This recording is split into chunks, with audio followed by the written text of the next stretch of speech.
Letkol Infantri Ari Widyo gebrak meja, desak Effendi Simbolon minta maaf.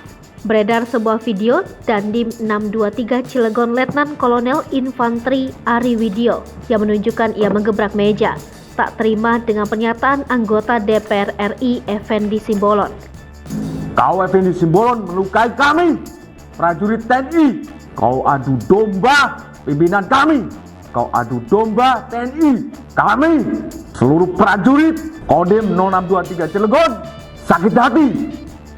Kami sudah mengabdikan diri kami untuk NKRI, bekerja 24 jam, 7 hari untuk NKRI ini. Kau bilang gerombolan, sungguh menyakitkan, Effendi Simbolon. Kami tunggu permintaan maaf kamu secara terbuka.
Hai pemirsa Sri Popo TV, jangan lupa komen, like, dan subscribe, serta tonton terus berita-berita terupdate lainnya ya.